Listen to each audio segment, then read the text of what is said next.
Hola, muy buen día. En el siguiente video explicaremos las temáticas acerca del dolor, yendo desde lo más general hasta lo más particular. Dicho video es presentado por Flores Martínez Alberto Enrique del grupo 2006. Esperando que sea de su agrado, iremos directamente con las generalidades del dolor. Primeramente iniciaremos con la definición de dolor, y esta hace referencia a toda experiencia sensorial y emocional de naturaleza desagradable, la cual está relacionada con un daño ístico, real o posible, y que siempre es de forma subjetiva en cuanto al sujeto de estudio. Este tipo de respuesta es multifuncional y multidinámica. Es una reacción desencadenada por un estímulo específico, principalmente uno de naturaleza nociva, en el cual el cuerpo humano genera una respuesta neuropsicoinmunoendocrina como un mecanismo de defensa, puesto que es una señal de alarma la cual sirve principalmente para proteger el organismo y posibilitar su supervivencia. Para comprender mejor la naturaleza que engloba el dolor, debemos tener presentes algunos términos, tales como la algología, que consiste en la rama de la medicina que estudia específicamente el dolor. También es importante tener en cuenta algunas clasificaciones del dolor, como por ejemplo, una que hace referencia al tiempo que éste está presente en nuestro organismo. Esto se va a dividir en dolor agudo y dolor crónico. En cuanto al agudo, es el que es desencadenado principalmente por una lesión en tejidos. Es de forma punzante, muy molesto y se resuelve generalmente al arreglar el daño ístico. En cuanto al dolor crónico, es un efecto por un proceso patológico, el cual es de una duración mucho más larga. Es molesto, sin embargo, no es tan punzante como el agudo y va a tener una evolución gradual.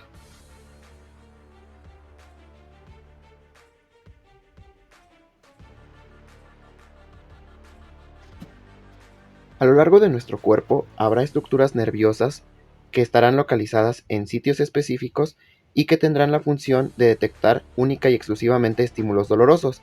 Estos serán conocidos como nociceptores y gracias a ellos se tiene el dolor nociceptivo, el cual es producido por la estimulación de estas estructuras.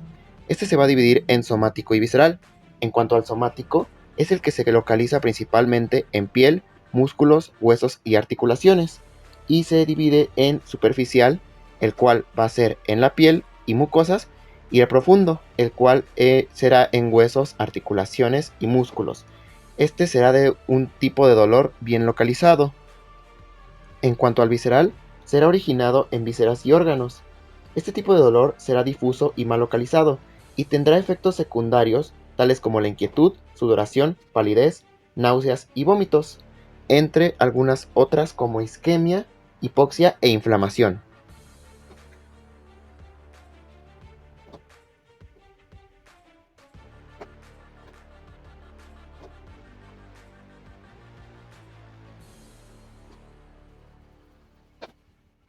El dolor referido es percibido en una localización distinta del sitio del estímulo doloroso. El dolor neuropático es producido por una lesión estructural o la presencia de una enfermedad en el sistema nervioso central o sistema nervioso periférico. En cuanto al dolor psicógeno, no se encuentran bases físicas que desencadenen este estímulo, pero sí se tienen evidencias psicopatológicas en el sujeto de estudio. En el dolor recurrente, se tiene la presencia de crisis dolorosas, intermitentes o episódicas, de una corta duración. Esta está relacionada con diversas patologías. El dolor incidental se presenta como respuesta a un estímulo voluntario o involuntario, tal como la tos o cualquier movimiento. En este caso, se trata de un dolor muy específico, el cual es transitorio y puede ser predecible. En cuanto a la terminología dolorosa, tendremos que la algia es la presencia de dolor. La alodinia es el dolor ante estímulos que normalmente no desencadenarían dolor. La analgesia es la ausencia de dolor ante estímulos dolorosos. La anestesia es la ausencia de sensibilidad. La anestesia dolorosa es un dolor espontáneo en una región ya anestesiada. La disestesia es la sensación anormal y desagradable, espontánea o provocada. El dolor funcional es una hipersensibilidad al dolor provocado por el procesamiento central de señales normales. La hiperalgesia es una respuesta más intensa a un estímulo que es doloroso. La hiperestesia es sensibilidad aumentada a los estímulos. La hiperpatía es un síndrome doloroso por la repetición de un estímulo específico. La hipoalgesia consiste en la disminución de la percepción del dolor ante estímulos que de por sí son dolorosos. La parestesia está relacionada con el hormigueo, disminución de la sensibilidad y sensación de hinchazón, y es una sensación anormal espontánea o provocada. La hipoestesia es la disminución de la sensibilidad a la estimulación.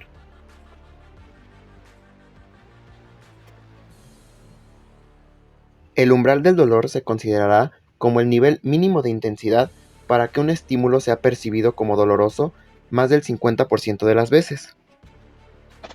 El dolor, al ser parte de un proceso patológico en la mayoría de las ocasiones, puede considerarse como una característica epidemiológica al estar presente en una gran parte de la población mundial.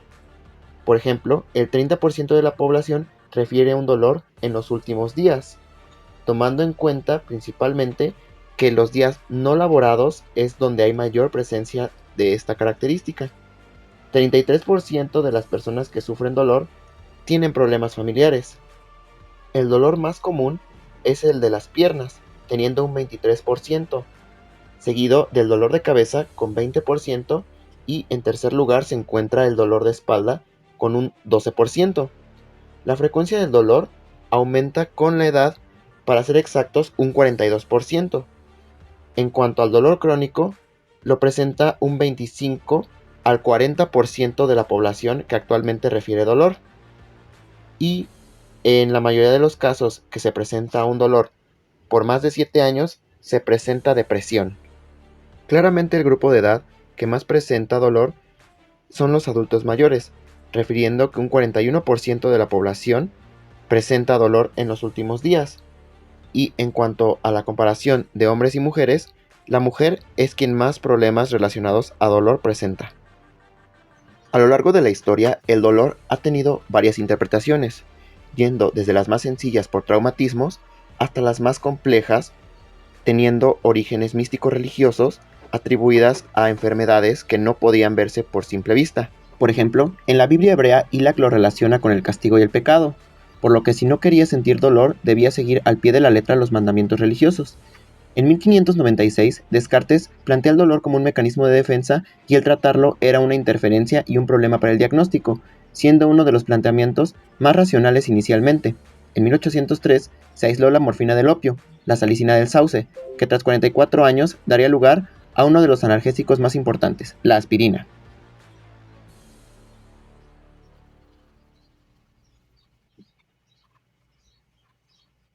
En cuanto a los componentes del dolor, se tendrán en consideración tres aspectos de distinta naturaleza, como lo son el sensorial discriminatorio, que está relacionado con los mecanismos neurofisiológicos de la nocicepción. En este se detecta el estímulo, su naturaleza, si es una quemadura, un choque eléctrico, presión y componentes especiales. En el componente afectivo se tiene en consideración una connotación desagradable o no. En el cognitivo, son procesos mentales que adoptan la respuesta como la atención, la anticipación, la interpretación, los valores atribuidos al dolor y el conocimiento previo.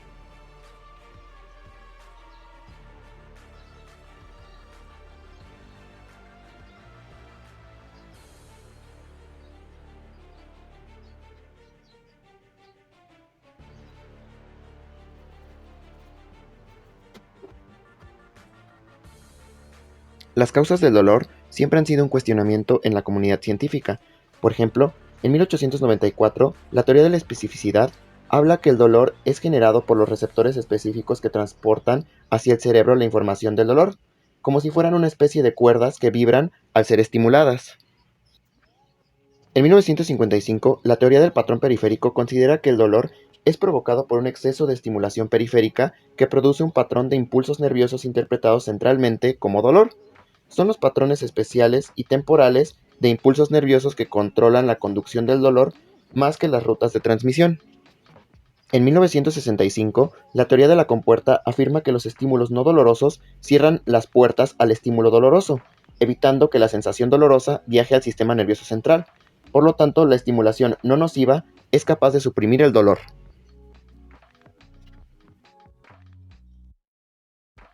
Existen anormalidades fisiológicas derivadas de procesos patológicos que afectarán que se envíen las señales dolorosas al organismo. Por ejemplo, la desmielinización, que es la pérdida de la capa de mielina que rodea las fibras nerviosas y que causa que los impulsos nerviosos se ralenticen o incluso se detengan, derivando en problemas neurológicos. En el caso de la desaferentación, hay una pérdida de aferencias al sistema nervioso central, lo que incrementa la hiperactividad de las neuronas del asta dorsal, habiendo descargas continuas e intensas sin la presencia de un estímulo. Al no haber aferencias primarias en una zona, las aferencias vecinas intentan cubrir el área deficitaria. Para comprender mejor cómo se conduce el dolor en nuestro cuerpo, es importante tener en consideración la nocicepción, el cual es el proceso fisiológico de activación de las vías neuronales especializadas por un estímulo con capacidad de un daño tisular. Estas fibras son específicamente los nociceptores, los cuales se activarán ante un estímulo térmico, mecánico o químico, lo que despolarizará su membrana. Una vez activada esta fibra, el estímulo es sometido a 4 procesos, los cuales son transducción, conducción, procesamiento y modulación. La transducción es el cambio de energía a otra. En el caso del dolor, significa que una fuerza del tipo química, mecánica o térmica se convierte en un impulso eléctrico a través de los nervios. En la conducción, la fibra nerviosa envía la información hasta el sistema nervioso central, donde es sometida a un proceso de selección, modulación y una respuesta. En el procesamiento, el cerebro procesa en varias partes el mensaje con ayuda de la memoria y el cerebelo.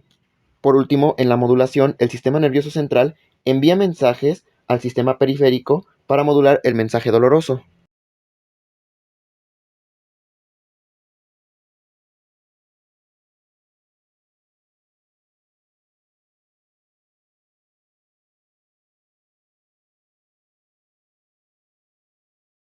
Ahora debemos preguntarnos cómo se evalúa el dolor, y este es un proceso complejo, pues los intentos de convertir el dolor a una escala es variable, objetiva y medible, lo cual no resulta nada sencillo.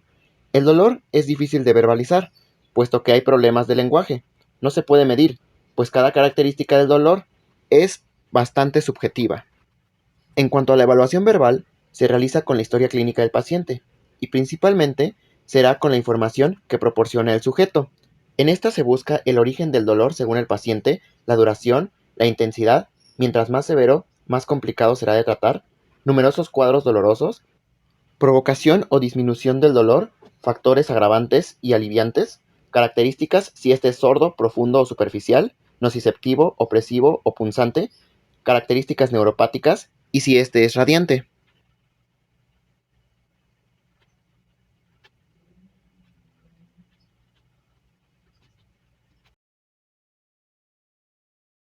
Hay otras escalas que miden específicamente la intensidad del dolor, como la escala Kiel, que va de ningún dolor a leve, moderado, intenso e insoportable.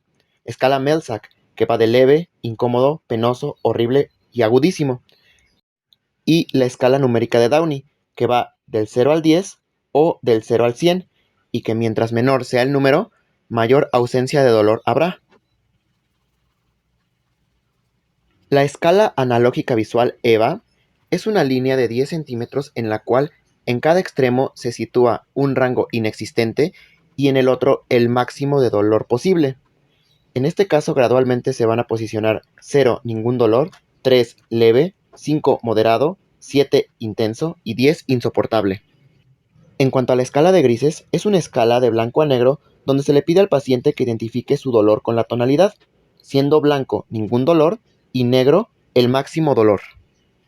En cuanto a la escala de expresión facial, está orientado para niños. Se establecen iconos entre 5 a 6 y en estos se representan rostros con diferentes expresiones desde la felicidad hasta el llanto.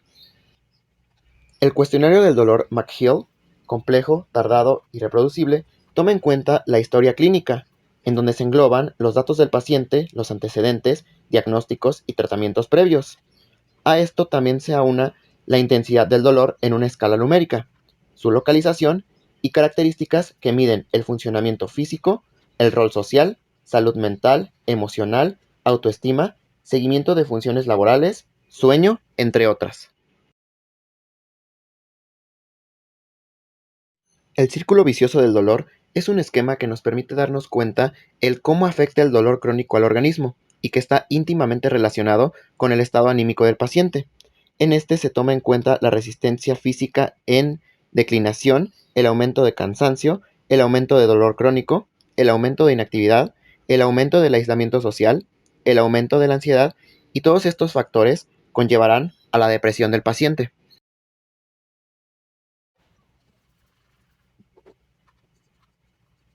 La mnemotecnia Alicia es un conjunto de características que nos permiten evaluar clínica y metódicamente el dolor referido por un paciente, teniendo en consideración la antigüedad o el cuándo se suscitó el dolor, la localización, en dónde se localiza, la irradiación o su extensión, el carácter o el cómo se siente, su intensidad, midiéndolo con alguna de las escalas previamente dichas, y atenuantes o agravantes.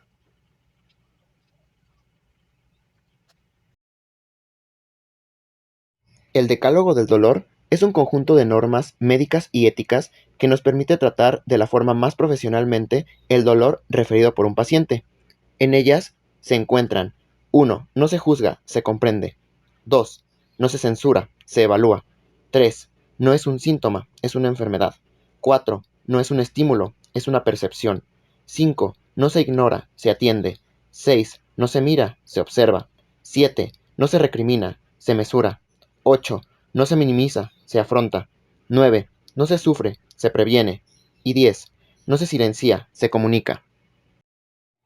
Una vez comprendidas las generalidades del dolor, podemos pasar ahora a temas más complejos, como lo es la despolarización, que consiste en la disminución del valor de potencial de membrana en una célula.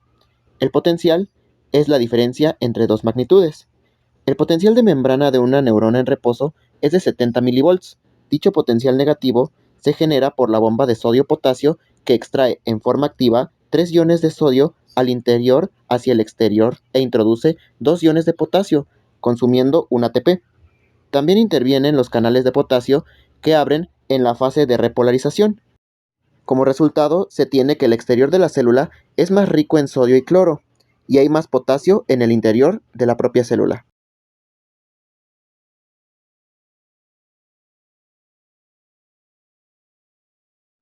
La sinapsis permite la comunicación entre neuronas y es fundamental para el funcionamiento del sistema nervioso. La sinapsis es la conexión funcional entre dos neuronas o entre una neurona y una célula efectora. Durante este proceso, las señales eléctricas se transforman en señales químicas llamadas neurotransmisores para transmitir información entre las células nerviosas.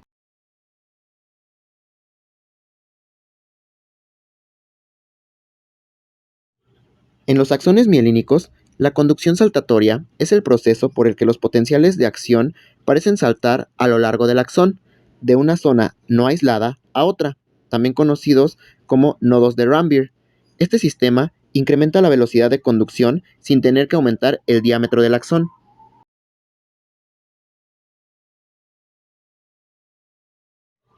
Dentro de los nociceptores existen distintos tipos encargados de transmitir dolores específicos. Por ejemplo, las fibras A delta mielínicas cuentan con un pequeño diámetro y una velocidad de conducción de 5 a 30 metros por segundo. Transmiten información nociceptiva tipo mecánica y térmica. Tienen una localización con relativa precisión. Cuentan con una percepción inmediata al dolor. Cuentan también con unas señales de dolor cortas y perciben principalmente el dolor agudo.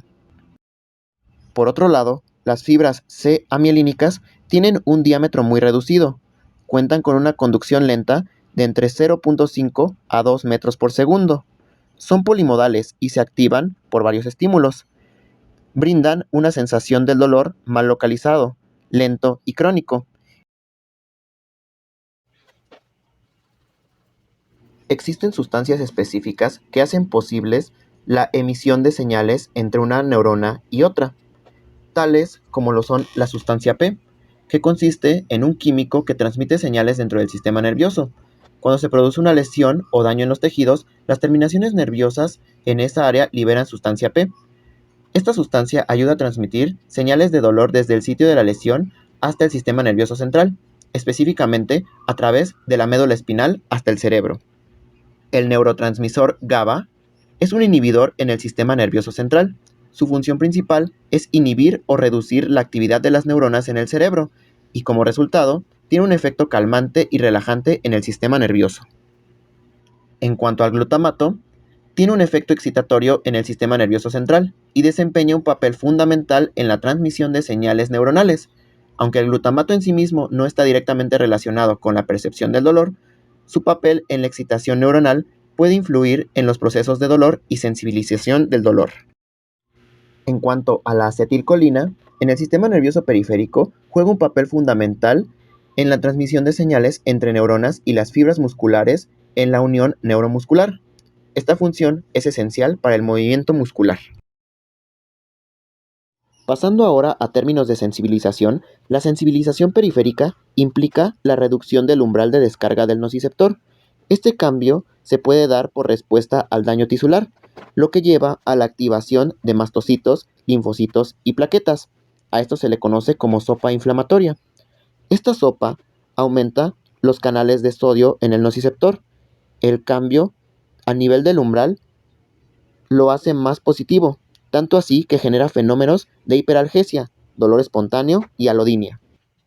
En la sensibilización central, si los impulsos nociceptivos son de gran intensidad o de mucho tiempo, se producen cambios en las neuronas del asta posterior que facilitan la transmisión del impulso nervioso nociceptivo.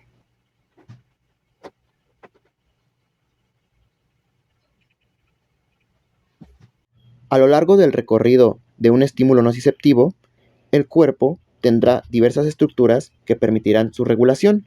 Primeramente tenemos el sistema ascendente, que cuando el estímulo nociceptivo alcanza los centros supraespinales, como el tronco y el encéfalo, los mensajes llegan al sistema neoespinotalámico, que se encarga de codificar la localización, duración, intensidad del estímulo, y el sistema paleoespinotalámico, que regula los aspectos motivacionales, emocionales y conductas de dolor. En el sistema regulador descendente, ya que fue procesada la sensación nociceptiva por el sistema nervioso central, estructuras corticales, límbicas y el tronco encefálico ponen reflejos y conductas adaptativas que permiten regular la intensidad de la entrada del estímulo nociceptivo a nivel espinal. Las zonas reguladoras se originan en la corteza, la amígdala y el hipotálamo. El dolor irradiado es producido por la irritación de una raíz nerviosa generalmente ocasionada por compresión. Se produce a distancia y tiende a ser en forma de hormigueo o adormecimiento. El dolor fantasma se refiere a la presencia de sensaciones dolorosas en un área ausente, usualmente más intensa en porciones distales. Es punzante, palpitante, se presentan ardor y calambres, y puede darse de inmediato o años después de una amputación. El homúnculo cortical, o de Penfield, es una representación pictórica distorsionada del cuerpo humano basada en un mapa neurológico de las áreas y las porciones del cerebro humano dedicadas a procesar las funciones motoras y sensitivas. Los dedos de los pies están representados en la parte superior del hemisferio cerebral. Las áreas menos complejas se dibujan más pequeñas. En cuanto a estructuras funcionales inervadas, tenemos al miotoma, que son músculos inervados por una raíz motora. Y por otro lado, tenemos al dermatoma, que es una región de la piel inervada por axones de nervios sensitivos asociados con un ganglio sensitivo del nervio espinal en un único nivel de la médula espinal. Centrándonos ahora más en los dolores que podemos encontrar en la cavidad oral, tenemos que dirigirnos hacia la pulpa. El dolor pulpar se incluye como dolor visceral. Aunque se encuentre protegida por tejido mineralizado, su dotación nerviosa es parecida a las vísceras. En este caso se puede experimentar la pulpitis, que es una inflamación de este órgano. Existen tres tipos de pulpitis. Primeramente, la pulpitis reversible, que tiene un dolor leve de escasa duración y que no es necesario tener en cuenta un tratamiento de conductos. En la pulpitis irreversible hay un dolor moderado o intenso, irradiado, continuo y espontáneo. En este caso, la pulpa ya está comprometida y es bastante preferente el hacer un tratamiento de conductos. Por último, la pulpitis necrótica, la pulpa ya está bastante comprometida y el dolor puede progresar a la región periapical. En este caso, es recomendada o la extracción o tratamiento de conducto más invasivo. En cuanto a las teorías del dolor dental, se tienen tres principales postulados. La primera es la teoría odontoblástica, la cual postula que son las prolongaciones odontoblásticas las que reciben y transfieren los estímulos a las terminaciones nerviosas de la pulpa. No se aceptan ni se rechazan. Los odontoblastos son células con altos requerimientos energéticos que claudican ante irritantes mínimos. En cuanto a la teoría de la inervación dentinaria, se basa en que las terminaciones nerviosas alcanzan el límite amelodentinario siendo estimuladas directamente. Por último, la teoría hidrodinámica postula que la principal causa del dolor dental es el rápido movimiento del fluido hacia el interior y el exterior de los túbulos dentinarios, dependiendo de las variaciones de presión. Para el diagnóstico del dolor pulpar, se debe tener en consideración si es un dolor sordo o crónico, un dolor punzante o agudo, un dolor provocado o sometido a una estimulación por frío, calor, ácido o azúcar, un dolor espontáneo que refleja mayor compromiso pulpar, o un dolor de alta duración. Si desaparece cuando se quita el estímulo en un tiempo menor a 10 segundos, hay un mejor pronóstico. Es importante mencionar que un dolor pulpar severo es indicativo de necrosis por licuefacción, en la cual se eleva la presión pulpar de 10 milímetros de mercurio, que es un parámetro sano, a 34.5, en el cual hay una inflamación irreversible. Ahora hablaremos del dolor en la articulación temporomandibular, siendo el principal componente que va a presentar movimiento en la cavidad oral. Primeramente, tenemos el dolor ligamentoso, que es intermitente, asociado a movimientos de traslación condilar y puede aparecer contracción muscular protectora. Seguidamente, tenemos el dolor retrodiscal, que se acentúa al apretar los molares, disminuye al morder un separador que impida la intercuspidación en molares y aumenta si el separador es anterior. Se acentúa con movimiento exclusivo homolateral. En cuanto al dolor capsular, hay sensibilidad a la palpación directa al cóndilo y se acentúa con movimientos de traslación. No aumenta al apretar los dientes ni morder un separador. Hay un movimiento mandibular restringido. Por último, en el dolor artrítico, hay sensibilidad y dolor a la palpación del cóndilo. Se acentúa con la masticación. Disminuye al morder un separador en zona homolateral y aumenta al morder un separador en la zona contralateral. Es importante mencionar que los músculos a palpar para detectar el dolor en la articulación temporomandibular serán el periauricular, el intraauricular y el capsular. Ahora, a manera de conclusión, con todo lo que hemos visto a lo largo de este video, puedo mencionar que el dolor más fuerte que he sentido en mi vida, sin duda alguna, ha sido el relacionado con la migraña, la cual ha sido un proceso patológico que he tenido desde que era pequeño y que lo podría describir como un dolor crónico, que por momentos pareciera ser punzante debido a la exposición a luz, sonidos fuertes o algún otro medio que pueda desencadenar mayor dolor.